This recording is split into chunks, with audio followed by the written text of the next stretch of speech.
All right, we're finishing up our dish. And you know, I like to focus on what we're doing right now, but sometimes I like to look ahead to next week, especially when next week involves cookies. Yes, next week is going to be lemon sugar cookies.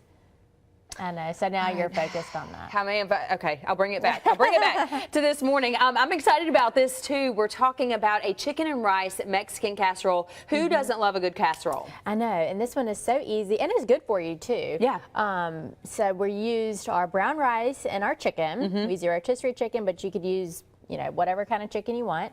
And then we cooked our peppers and onions and our spices at first. We seasoned it up with garlic powder, onion powder, some cumin, chili powder, salt, pepper, and oregano. And then we just added our cooked rice. I told everybody that I like to use boiling bag rice, but you could use whatever. And then I use boil in the bag for everything. It's so easy. And then the last thing we're going to do is we're just going to add about half a cup of cheese in here. So if you wouldn't mind stirring that, that'd be awesome.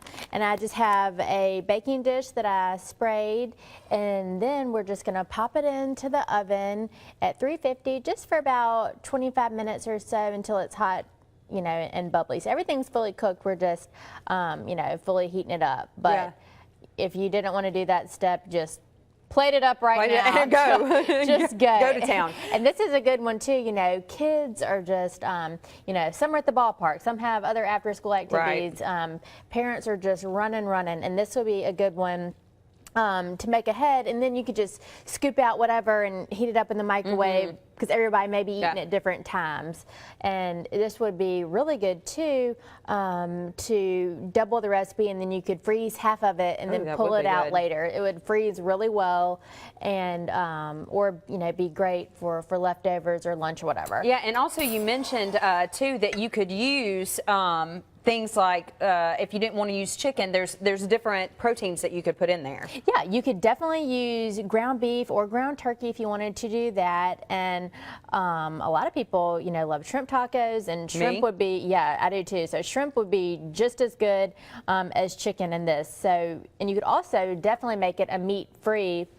So if you were, you know, trying not to eat as much meat, or, you know, vegetarian, you could just sub in for the chicken some black beans or whatever beans you liked, and it would be really good. Or, you know, if you wanted to do that, it would be a really good side dish for tacos or whatever. So definitely a versatile recipe.